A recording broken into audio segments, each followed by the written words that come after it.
Hello and welcome to Biz Talk. I am Danish Manzoor. And today we are going to talk about startups, but the most important part for every startup is to raise funds. And who better to discuss about fundraising and the issues which go about it than to talk to somebody who manages a fund. We have with us today Dr. Vivek ManSingh, the general partner of Yournest, an early stage VC fund. Dr. Singh, welcome to our show. Before we get into the whole business of funding and how it works in India especially, let's talk a little bit about you. I believe you're somebody who has had the opportunity to work with some of the great guns of the IT industry as well, which includes Mr. Steve Jobs as well. Just tell us a little bit more about yourself before we get into the show. So my background is engineering degree and PhD, and then I worked for 17 years in Silicon Valley, and then last 17 years in India, so almost 35 years of career. And I was very fortunate to work with people like you said, Steve Jobs, Michael Dell, John Chambers, David Packard, and Bill Hewlett. And these are all phenomenal people, phenomenal makers of our digital world as we know it today. So learned a lot, and these are obviously the big names. I was fortunate to work with many other great people in India as well as in USA, so learned a lot from them, and that is the approach I bring to the venture capital industry. So I'm not a traditional venture capital person. I come from hardcore operating background. I have 6 patents myself. I have written books, etc. So I'm a hardcore technology guy. Somebody who's been there, done that. Been there, done that. Several of my companies have exited also. So I bring all of that experience. Another unique thing is that I have not only done technology, but general management, buying companies, selling companies, sales, marketing. And the reason I'm saying that is all this I did very intentionally to prepare for my own entrepreneurship. Right. Because when you are an entrepreneur, you don't need one skill. You actually need a basket of skills. Right. And that is a lesson I want to share with the budding entrepreneurs, that try to expose yourself to sales, marketing, technology, and all kinds of things that you can, so that you have a basket of skills ready. And when you need it, you can just pick the right tool and apply it. Absolutely. Now, talking about your fund, tell us more about Yournest as an early stage investor in terms of companies. How was your experience in India being so far? So India, I was, when I moved to India in 2000, I worked with 2 startups, US-India startups. One was bought by Philips, one was bought by Oracle. After that, Michael roped me into building Dell, and then Cisco, John Chambers and company. After that, I started funding my company. So I am a big company guy as well as a small company guy. And then I became a fund person. So all 360 degrees. Here is my experience. The challenge I see in India is that typical entrepreneur in India is little less mature compared to Silicon Valley. And there is nothing wrong in it. This is how it is. Silicon Valley has had this entrepreneurship journey 50, 100 years back. India started 10, 20 years back, so it's a normal thing. Because of that, because of lack of exposure, lack of depth in technology or other areas, in India, the startups are, I should say, little less mature than in the West, Israel or US if you compare them there. So what is the need? There is nothing wrong with that. They have a lot of energy, they have a lot of passion, they are very excited about changing the world. All of that is common. What they need is some adult supervision, somebody who has been there, done that before, guidance from them, a mentor and a coach who can tell them what they don't want to hear, and guide them through. So my journey through this 17 years in India is that if we can provide that as a venture capital fund, I think we can make a significant impact. But won't that affect your bandwidth as a fund manager? Because if you're spending too much time on trying to nurture your startups. Very fair point. So now let me tell you Yournest, how we differentiate Yournest, and I'll answer your questions in a minute. So Yournest is a pre-series A, early stage fund. We typically get involved at the stage where the pilot is done. So you have some 2 or 3 or 5 paying customers. So your product need is already established, and you have a technology and a pitch which shows that you can build a good size business. what do we bring to the table? And why did I actually choose Yournest? Is that mentoring piece. We want to help these young budding entrepreneurs to actually take the company to the next level. So not every company we fund requires that help. And also, even if a company requires that help, it is not required forever. It is in certain stages of the company that we need to get involved. So it doesn't affect our bandwidth that way. We only fund or want to fund, let's say, 4 to 6 companies in a year. Yournest has 4 full-time partners and 1 technology director. So 5 of us are there. So even if we do 1 company every 6 months or in a year, we have bandwidth to do it. We are structuring ourselves to be able to do that. And that is the need of the hour in India. Tell me some of your investments so far in India, especially, which you're proud of. Yeah. So I'll talk about Yournest Fund 1, which was a 90 crore fund. They made 16 investments. I was not part of it. I became part of Yournest through one of those investments which I made a personal investment of. But keep that aside for now. So 16 investment we did. 11 of those have gone through higher rounds of funding. We are tracking to an IRR of 27+% already.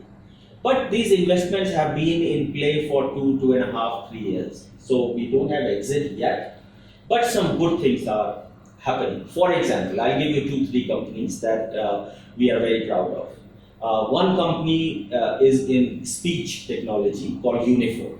Came out of IIT Chennai, doing extremely well, and just as a high point, John Chambers, when he was here about a month and a half back, he made a personal investment of close to $2 million in that company. I believe you had something to do with it. Well, it helps to know John, but the company deserved it, so I cannot take credit for it. Company deserved it. John knew. So that's a great company. For John to make an investment in India, a solo investment in India, and that is first one.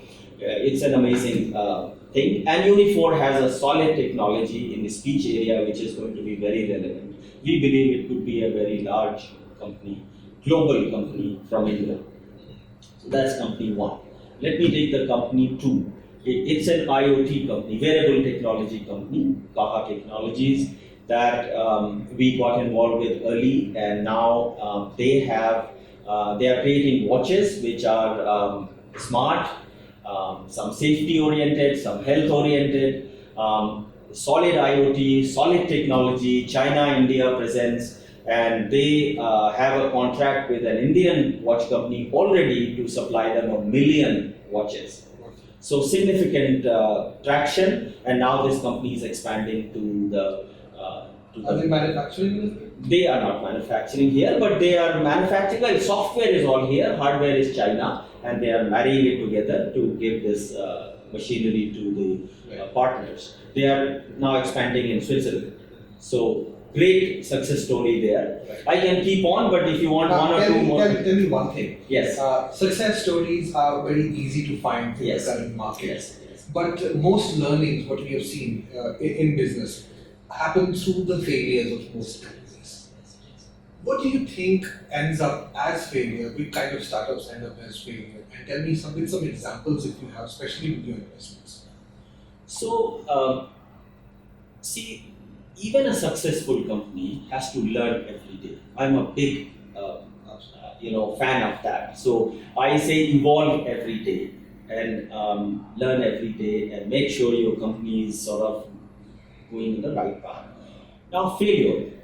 Typically in our Fund 1 and in India, the failure happens because one, the startup founders are struggling to scale the company. Scaling to be a global company, scaling to be a big company. That's where they're stretching themselves to. Second, and even more important probably, I'm a big believer that a startup should know differentiated value proposition. It sounds so obvious. Differentiated value proposition. I am just coining this word and making it mainstream so that new entrepreneurs start thinking about these words, differentiated value proposition. To know differentiated value proposition, you would agree with me that you need to know all the competitive landscape. Without knowing that, how do you know your value proposition is differentiated? I find that is a big problem.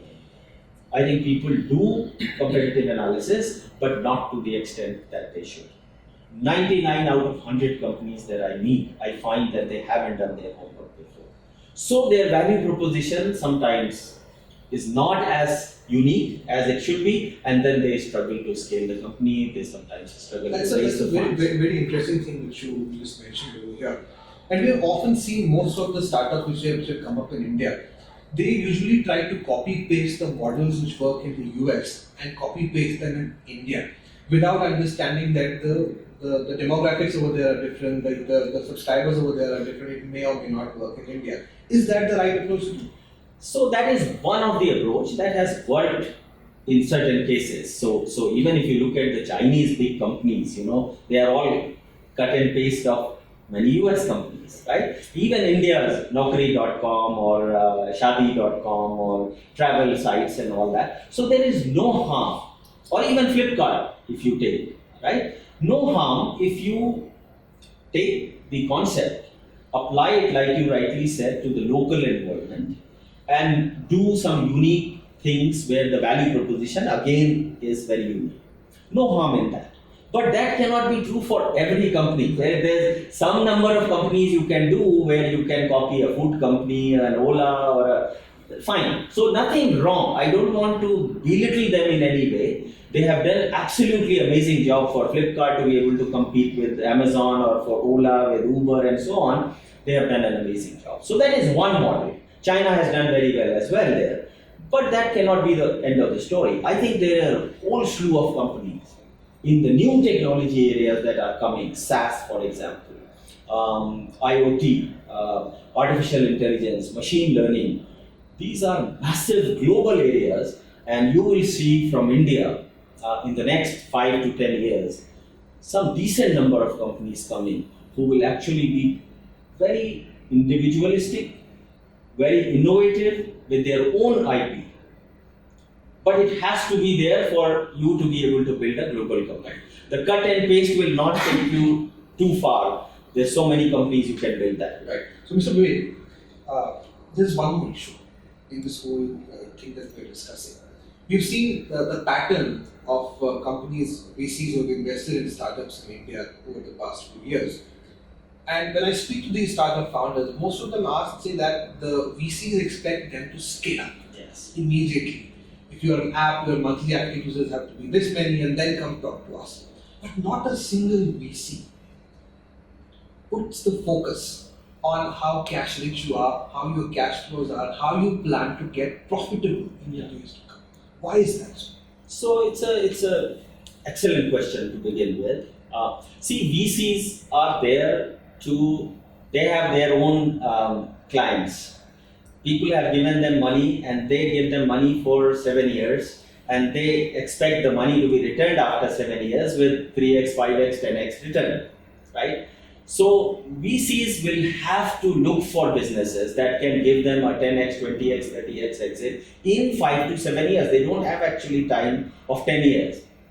So how do you manage it? Here is the advice. If you're not profitable, how do you get So let me tell you, there's certain businesses that have to be profitable to scale. For certain businesses, growth is more important than profit. So it depends on what kind of business you are in. I'm an old-fashioned guy, so I would prefer profitability in many companies, but not at the cost of growth. So you have to balance growth and profitability. You have to manage. Depending on the business, both may be important, one or the other could be important. Now the point you asked, so how do entrepreneurs deal with it? Because any VC you go, we are pre-series A, right? So we get involved first. We even want 7 years. So 7 years, if we want 10x or 20x or 30x return, you have to go Series A after we fund, Series B, maybe even Series C when we can exit and give return to our stakeholders. Now, so I have my hands tied as well. I cannot wait for 15 years for them to scale. So here is my advice to the entrepreneurs. do not go to VC too early. Go to VC when you need money to scale. Then you will get traction from VCs. So when you are on the curve going up in revenue, profitability, scaling, that is the time to go to VC. So what do you do before that? Well, first, friends and family round. Second, go to angels. And come to a stage where you have done pilots, you know what works, you have a working product or a business model, and you are ready to scale. Then if you go to VCs will be happy and you will be happy. So that's quite interesting what you just said. In the past 1 year, what we have seen, Dr. Vivek, that the whole early stage of funding in India has taken a dip. Why is that, and what do you think is going to be the future for early stage investors in India? Yeah, like any other industry, it's a cyclical industry. You know, like stock market, there's euphoria, and then after that correction, and then again euphoria. So I think 2015 year we had a little too much excitement on funding side, and we are just correcting. So if you take 1 or 2 years, even from stock market, if you take those euphoric years out, you will see actually that it is going up over a long period of time. I think the same is true for startups. Yes, we have taken a hit compared to 2015 numbers, but it's a healthy hit. And now the startups are getting more mature. People are getting more realistic sort of money for funding, and valuations are also more realistic. So I think this is healthy correction, and I don't think this stops the show. I think this will make our industry healthy, and we'll continue on this path. I believe that our startup ecosystem, which is in top 5 in the world, will continue to remain in top 5, and it will only go up in ranking, not down. Wonderful. So when you invest in a startup, how important is the track record of the entrepreneurs in question over here for you when you invest in them? Yeah, excellent question. So, see, I equate startup journey to going to Mount Everest.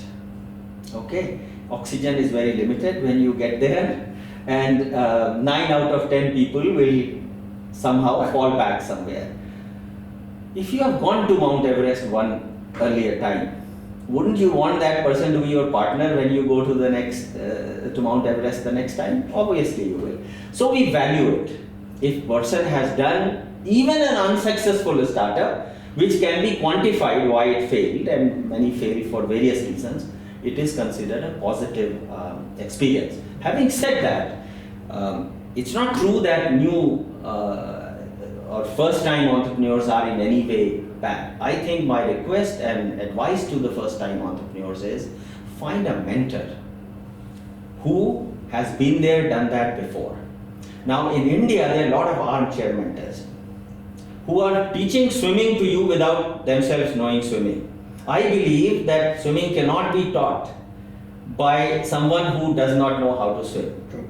Similarly, for my request for startups and the entrepreneurs is to find one mentor. They could have multiple mentors. One HR mentor could be there, one finance mentor could be there. But at least one mentor should be there who has done it before. And with that, I think we will give not equal chance, but similar chance to a startup person or an entrepreneur who hasn't done it before. It's not a showstopper, and many of our startups are from the first time entrepreneurs.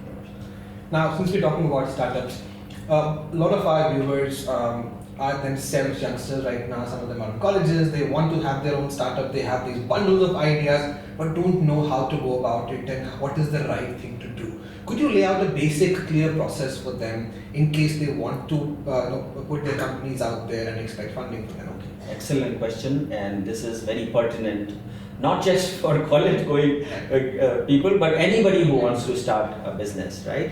So, and I do get requests from these college graduates, etc., all the time. So, first thing I do is encourage the idea, first of all. My request to entrepreneur as well as to the people surrounding him or her, professors, or encourage the idea. Having said that, first thing I ask them to create a business plan. They may not have done it before, it doesn't matter.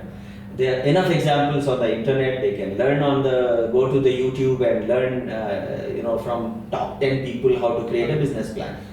create a business plan. Numbers are not important for me from this young entrepreneur, but the idea is. Now, in that, what I look for most is competitive analysis. I'm going back to my earlier point.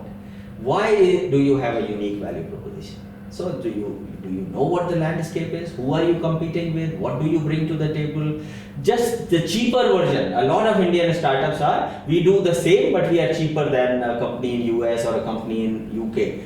That is not good enough value proposition. There has to be some more meat into it. So my request to those people is create a business plan. Then work with a professor if you are at a college who is interested in entrepreneurship. Many of these colleges have now incubators. You become part of that incubator. And then go, if you are out of college, and let's say you are working for one of the companies and want to go through the same journey, still I'll say create your business plan. Go to an incubator that is outside the college. Now there are a bunch of them. Start there. That's the best hand-holding way. They will help you, mentor you, coach you, and then you approach the VCs and take your journey forward. Now, what do you think the trends that you're monitoring in the industry right now in terms of investments in India, are they on a decline in the days to come, or are the investments coming in more and more as the time progresses from the outside world towards India? Oh, it is increasing. If you look at the total capital available in India over the last few years, it has doubled. Now we are putting 10 to 12 billion dollar investments in the startup world. A lot of that goes in few selected top companies, but even otherwise, if you take, generally there are about 500 pre-series A startups in India. Total 1,000, just big numbers, high level, 1,000 startups, 500 of them are pre-series A. The money available to them is $300 to $500 million. That is good enough. We don't actually need more money. If people say that I'm not getting funded, they should look at their own plan and value proposition rather than saying that I'm not getting funded, and take some feedback from their mentors or the VCs or incubator people or professor and understand and address those problems. If you have a decent proposition, you have money. And it will continue to increase, and number of startups will continue to increase from India, and I think the total value of startup will continue to go up for the next 10-20 years. On that point, on that note, what you mentioned, that investments are going to increase, it's growing. Do you have a feeling that this is a bubble right now? That there's so much investment coming up, there are so many failed startups as well at the same time in India, right? So this money is coming in, the bubble is growing. Do you fear that there's going to be a time in India, and be very frank with me, yes, say that. Yes, I'm a black and white guy. Right? Do you fear that there's going to be a startup bubble burst in the days to come? So the bubble will keep bursting and it will keep becoming bigger. I wouldn't call it a bubble. I think it's just like a stock market, right? So every few years there is a correction. Does that mean the stock are out of fashion or companies? It's based on the real earnings. In the end, it is based on the real earnings that the business produces, and your stock market keeps on going up, right? Similarly here, the startup quality, there will be enough failures. So I always say, if there are 10,000 startups, probably 8,500 or 9,000 will fail. It's not a failure, it's a healthy process in itself. Nothing wrong. Some of these people will start a successful company later. So I do not join an already successful company and add value to it. Add value to it, right? So nothing wrong. So this failure rate will continue to go high when the number of startups go high. But overall, more money it will attract, more value it will create, and more successful startups will come out of India. Dr. Vivek, it was a pleasure talking to you. Thank you very much for joining us today. So we had with us Dr. Vivek ManSingh from Yournest, an early stage VC fund today. I'm sure you must have enjoyed today's show. And in case you missed out on some advice, you can always rewind the show and go back and listen to whatever Dr. Vivek over here had to say about startups, about funding, and how to go about it. Thank you very much for joining us today. We'll be back with you next week. Till then, do take good care of yourselves.